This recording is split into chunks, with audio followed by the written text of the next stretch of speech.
Bapak Ibu, Saudara-saudara, para pemirsa dimanapun Bapak Ibu Saudara berada, senang sekali hari ini kita bisa bertemu, khususnya dalam siaran TV Al-Karma, khususnya dalam siaran bahasa Indonesia. Kiranya firman Tuhan atau apa yang ingin saya sampaikan, sharekan kepada Bapak Ibu Saudara-saudara hari ini, bisa menjadi berkat buat kita semua.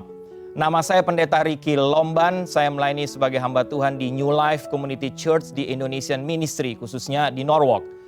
Sekali lagi, topik ingin saya sampaikan hari ini adalah bagaimana mendapatkan hidup kekal. Kita mau sama-sama belajar dari orang muda yang kaya dalam Injil Matius pasal 19 ayat 16 sampai 26. Saya akan membacakan firman Tuhan untuk kita sama-sama. Demikian firman Tuhan. Injil Matius pasal 19 ayat 16 sampai 25. Injil Matius pasal 19 ayat 16 sampai 26. Demikian firman Tuhan. Ada seorang datang kepada Yesus dan berkata, "Guru, perbuatan baik apakah yang harus kuperbuat untuk memperoleh hidup yang kekal?" Jawab Yesus, "Apakah sebabnya engkau bertanya kepadaku tentang apa yang baik? Hanya satu yang baik. Tetapi jikalau engkau ingin masuk ke dalam hidup, turutilah segala perintah Allah." Kata orang itu kepadanya, "Perintah yang mana?" Kata Yesus, "Jangan membunuh, jangan berzinah, jangan mencuri, jangan mengucapkan saksi dusta. Hormatilah ayahmu dan ibumu dan kasihilah sesamamu manusia seperti dirimu sendiri." Kata orang muda itu kepadanya, "Semuanya itu telah kuturuti. Apalagi yang masih kurang?" Kata Yesus kepadanya, "Jikalau engkau hendak sempurna, pergilah, jualah segala milikmu dan berikanlah itu kepada orang-orang miskin, maka engkau akan beroleh harta di sorga. Kemudian datanglah kemari dan ikutlah aku." Ketika orang muda itu mendengar perkataan itu, pergilah ia dengan sedih, sebab banyak hartanya. Yesus berkata kepada murid-muridnya, "Aku berkata kepadamu, sesungguhnya sukar sekali bagi seorang kaya untuk masuk dalam kerajaan sorga. Sekali lagi aku berkata kepadamu, lebih mudah seekor unta masuk melalui lubang jarum daripada seorang kaya masuk ke dalam kerajaan Allah." Ketika murid-murid mendengar, sangat gemparlah mereka dan berkata, "Jika demikian, siapakah yang dapat diselamatkan?" Yesus memandang mereka dan berkata, "Bagi manusia, hal ini tidak mungkin, tetapi bagi Allah segala sesuatu mungkin." Bapak, Ibu, Saudara yang saya kasih dalam Tuhan Yesus, siapa yang tidak kenal dengan seorang muda yang bernama Mark Zuckerberg?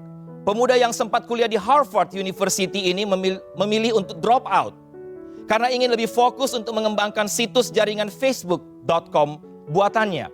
Dan baru-baru ini Mark Zuckerberg dinobatkan sebagai orang muda terkaya di dunia versi dari majalah Forbes di usia 24 tahun.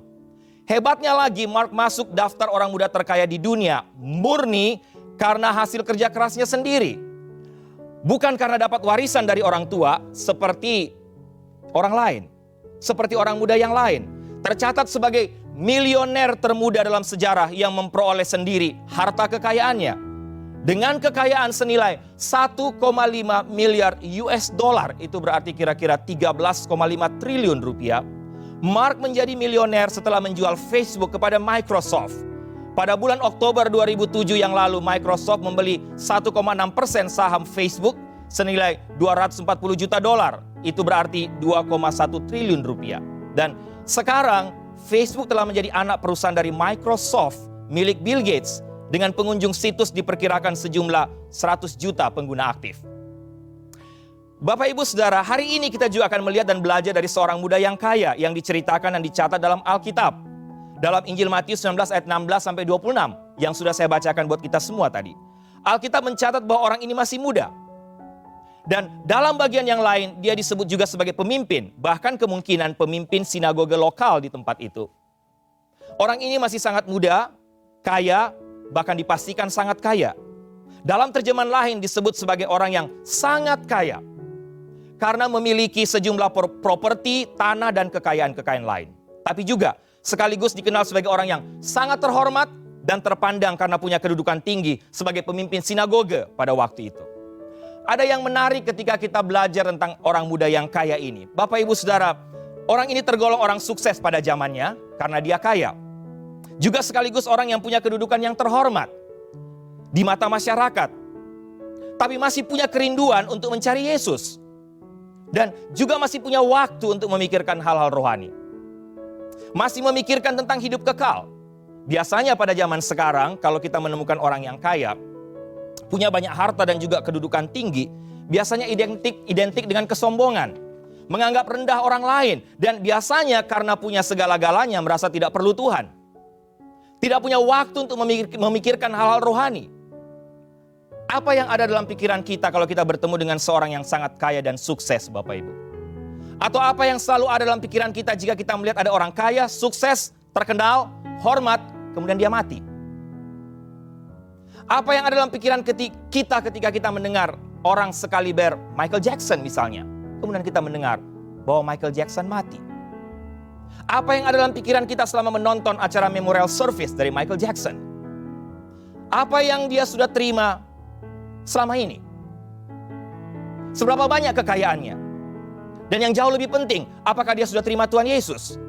Jika dia mati tanpa Kristus, kemanakah dia nanti?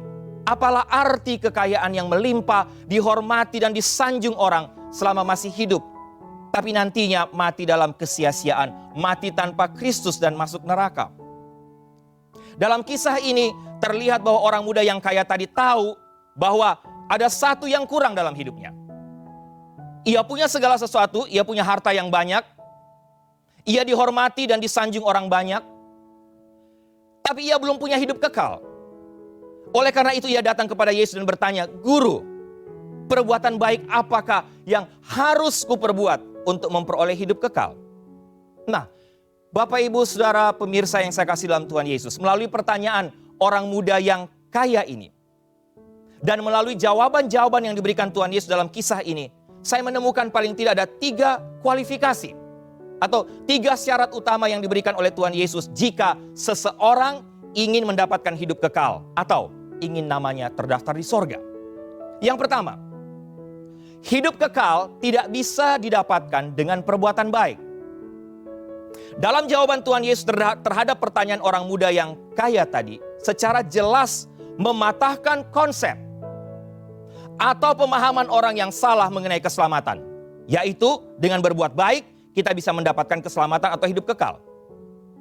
Pandangan banyak orang adalah dengan berbuat baik kita dapat masuk sorga.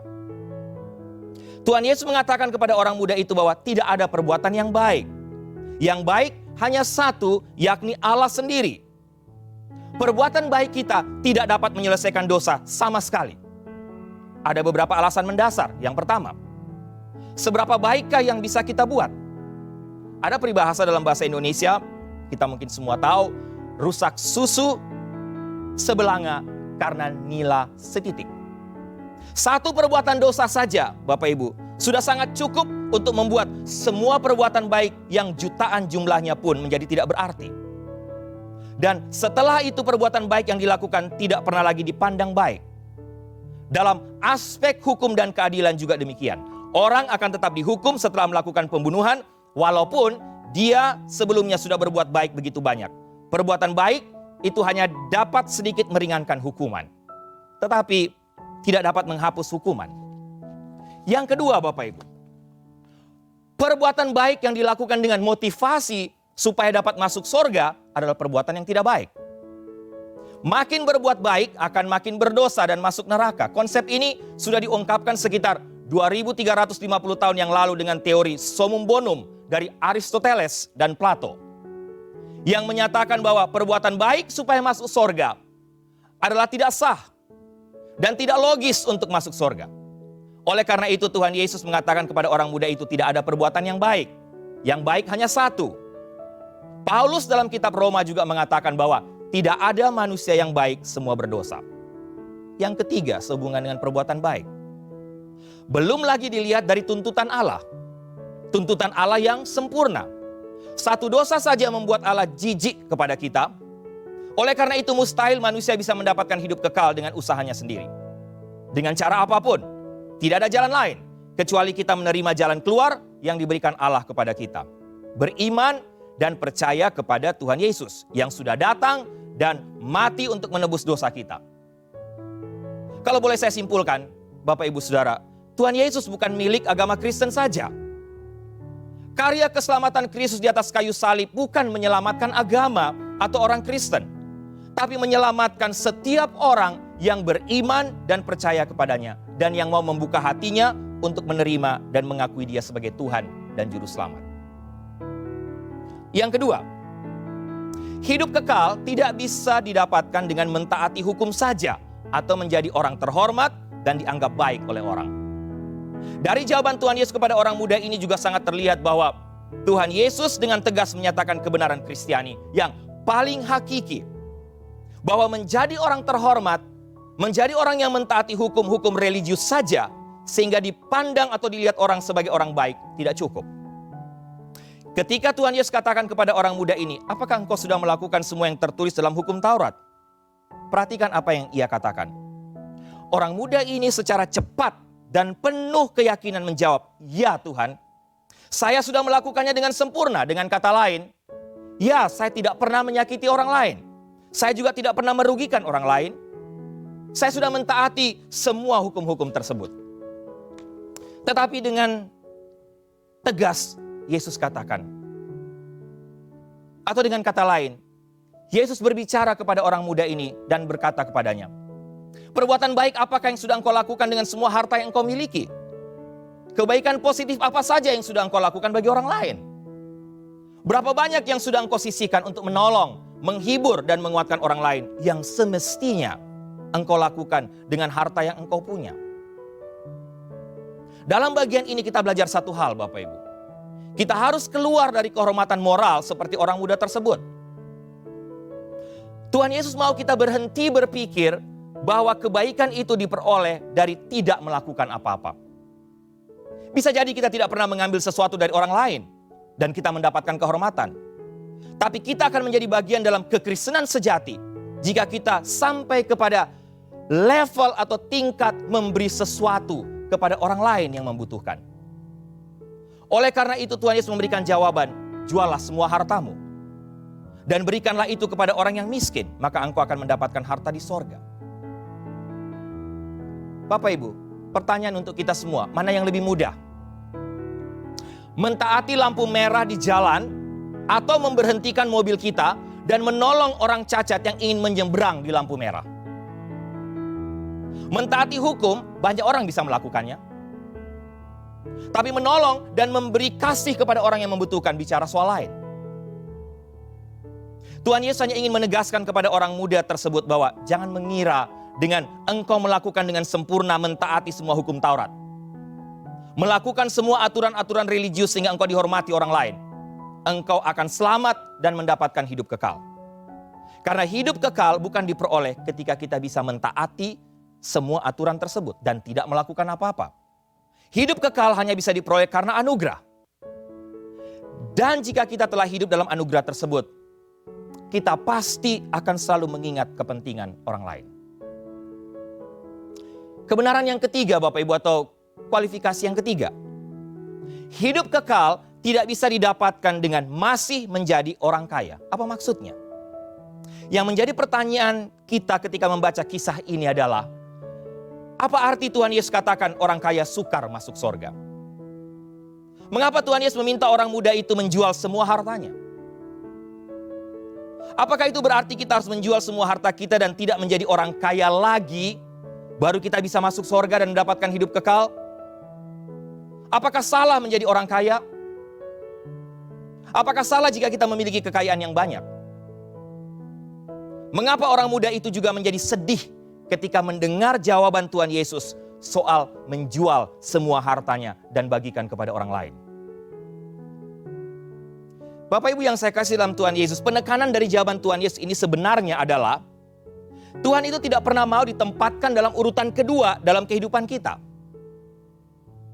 Kenapa dalam perjanjian baru Tuhan Yesus paling banyak bicara soal uang dan kekayaan setelah keselamatan kekal? Karena ancaman terbesar dalam hidup manusia yang dapat membuat Tuhan kita tempatkan dalam urutan kedua adalah uang dan pengejaran akan kekayaan. Mengapa Tuhan Yesus meminta orang muda ini menjual semua hartanya? Karena Tuhan Yesus tahu dengan persis bahwa orang muda ini hartanya adalah Allah lain dalam hidupnya. Uang dan kekayaannya telah menjadi ilah lain dalam hidupnya sehingga Tuhan telah ditempatkan dalam urutan kedua. Hidup kekal tidak akan kita dapatkan jika kita masih ada ilah lain dalam hidup kita. Apapun itu. Uang, kekayaan, hobi kita, nafsu kita, teknologi, dan lain sebagainya. Ketika Tuhan Yesus menyuruh orang muda ini menjual semua hartanya, Tuhan Yesus ingin mencari tahu, apakah dia benar-benar mencari Tuhan? Apakah dia benar-benar mencari hidup kekal? Ataukah Tuhannya sebenarnya adalah uangnya atau hartanya? Dan Bapak Ibu, ternyata kekayaan bisa menjadi tanda dari berkat Tuhan, tetapi juga bisa menjadi penghalang bagi manusia untuk datang dan bertemu Tuhan Yesus. Uang, harta bisa menjadi berkat. Tapi uang, harta sekali lagi bisa menjadi penghalang bagi kita, bagi manusia untuk lebih beribadah kepada Tuhan. Bapak Ibu yang saya kasih dalam Tuhan Yesus, cerita orang muda ini juga kalau Bapak Ibu perhatikan memiliki banyak kesamaan dengan cerita tentang anak yang kerasukan dalam Injil Markus pasal 9 ayat 14 sampai 29. Apa persamaannya? Kedua-duanya sama-sama memiliki sesuatu sejak masa kecil mereka. Anak itu sudah dirasuk setan sampai umur 12 tahun, sedangkan orang muda itu sudah melakukan Taurat sejak umur 12 tahun. Ketika dia ditahbiskan menjadi anak Taurat, keduanya sama-sama dirasuki. Anak itu dirasuki roh jahat, sedangkan orang muda tadi dirasuki materialisme. Ironisnya adalah anak itu dilepaskan. Dilepaskan dari keterikatan dengan kuasa jahat, kuasa setan. Sedih karena orang muda yang terikat dengan ilah lain, yaitu uang dan hartanya. Tidak pernah dilepaskan, karena dia sendiri tidak mau dilepaskan dari kerasukan materialisme. Bapak Ibu ingat, yang bisa memuaskan kita adalah ketika Tuhan beserta kita dan kita beserta dengan Dia. Itulah yang menjadi permasalahan manusia sejak awalnya. Ketika dosa terjadi, manusia terpisah dari Tuhan. Dosa memisahkan manusia dengan sumber kebahagiaan, sumber hidup. Maka terjadilah kesengsaraan yang besar. Oleh karena itu, Allah datang ke dalam dunia melalui Tuhan Yesus Kristus. Karena ingin mengembalikan hubungan yang telah rusak tadi. Allah ingin menyelamatkan kita. Tuhan Yesus menaruh belas kasihan kepada orang muda ini. Tuhan bukan ingin menyusahkan orang muda ini.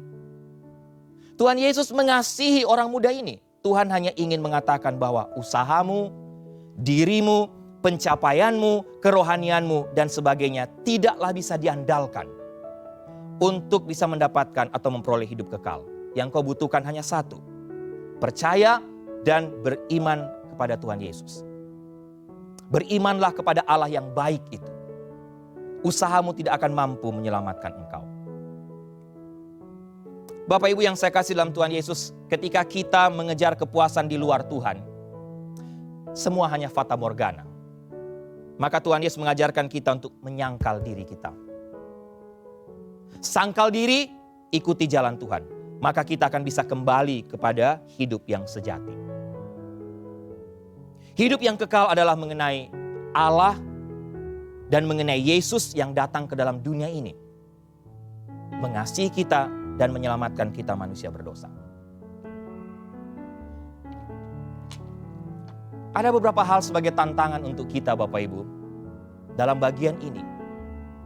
Khususnya ketika kita belajar dari orang muda yang kaya ini. Bagaimana supaya bisa mendapatkan hidup kekal? Ingat 3 hal. Yang pertama, hidup kekal tidak bisa didapatkan dengan perbuatan baik. Ingat, seberapa baik kita bisa buat di hadapan Tuhan. Yang kedua, hidup kekal tidak bisa didapatkan dengan hanya mentaati hukum saja. Menjadi orang terhormat, dianggap baik oleh orang. Tidak bisa. Dan yang ketiga, hidup kekal tidak bisa didapatkan dengan masih menjadi orang kaya. Artinya, tidak bisa mendapatkan hidup kekal kalau masih ada ilah lain dalam hidup kita, dalam hidup Bapak Ibu Saudara. Yang Bapak Ibu tetap pegang dan tidak bisa Bapak Ibu lepaskan. Sehingga ada beberapa tantangan untuk kita sebelum menutup bagian ini. Yang pertama Bapak Ibu, cerita orang muda ini dapat terjadi juga dalam kehidupan kita. Dan hal-hal yang ironis juga dapat kita alami. Akankah kita seperti orang muda ini yang datang dengan sikap yang benar, kepada guru yang benar, dengan pertanyaan yang benar, tetapi kita gagal mengambil keputusan yang benar. Hati-hati. Kedua, apakah ada di antara kita, di antara Bapak Ibu Saudara, yang belum yakin akan hidup kekal? Belum punya keyakinan apakah saya masuk sorga atau tidak? Yang ketiga, apakah masih ada di antara kita yang masih punya konsep yang salah tentang keselamatan? Masih berpikir bahwa dengan berbuat baik, dengan dianggap baik oleh orang lain, karena sepertinya taat beragama, kita bisa selamat. Hari ini kita perlu datang kepada Tuhan dan bertobat. Keselamatan hidup kekal hanya diperoleh dengan iman yang benar kepada Tuhan Yesus. Hanya dengan penyerahan dan pengandalan kepada Tuhan Yesus saja. Yang keempat, apakah masih ada dalam hidup kita yang tanpa sadar telah menjadi ilah lain, sehingga Tuhan kita tempatkan di posisi kedua dalam hidup kita? Ingat Bapak Ibu, Tuhan akan jijik kepada kita dan kita pun tidak akan mendapatkan hidup kekal kalau masih ada ilah lain, apapun itu. Sehingga kita tidak menjadikan Tuhan yang pertama dan utama dalam hidup kita. Apa saja? Kekayaan, hobi, keluarga kita, waktu kita. Dan yang terakhir, yang kelima. Hidup kekal hanya bisa diperoleh dengan beriman, mengandalkan Yesus saja. Tidak mengandalkan yang lain. Perbuatan baik kita, ketaatan kita kepada peraturan-peraturan religius, ketaatan beragama kita, posisi sebagai pemimpin dalam gereja, dan lain sebagainya. Agama tidak akan menyelamatkan kita. Yang menyelamatkan kita adalah iman kita kepada Allah melalui Tuhan Yesus Kristus. Mari sama-sama kita tundukkan kepala, kita berdoa. Kalau ada di antara Bapak Ibu pemirsa dimanapun berada, Bapak Ibu diberkati dengan bagian ini. Dan Bapak Ibu, suara Tuhan bicara kepada Bapak Ibu, oh sayalah orangnya. Saya belum yakin akan hidup kekal. Bapak Ibu bisa tundukkan kepala di rumah. Kita berdoa sama-sama. Saya akan berdoa buat Bapak Ibu Saudara. Mari kita berdoa. Tuhan Yesus, terima kasih untuk firman-Mu. Terima kasih untuk pelajaran penting, kebenaran penting dari firman Tuhan hari ini. Kami belajar bahwa hidup kekal, keselamatan kekal hanya bisa didapatkan ketika kami beriman kepada Engkau. Ketika kami menyerahkan seluruh hidup kami hanya kepada Engkau. Melepaskan, meninggalkan semua apa yang menjadi ilah dalam hidup ini. Hamba berdoa untuk semua Bapak Ibu, semua saudara yang mendengarkan siaran ini, yang mendengarkan firman Tuhan ini, dimanapun mereka berada. Engkau memberkati mereka, Engkau berbicara kepada mereka. Kalau ada di antara mereka yang ternyata Engkau dapati belum yakin akan hidup kekal, hamba berdoa dari tempat ini dalam nama Yesus, supaya Engkau sendiri yang melawat mereka, mendatangi mereka, berbicara lebih jauh, lebih dalam lagi kepada mereka. Sehingga mereka bisa mengambil keputusan yang tepat untuk membuka hati mereka, menerima Engkau sebagai Tuhan dan Juru Selamat mereka secara pribadi, sehingga mereka bisa mendapatkan hidup kekal. Dalam nama Tuhan Yesus, hamba berdoa. Amin.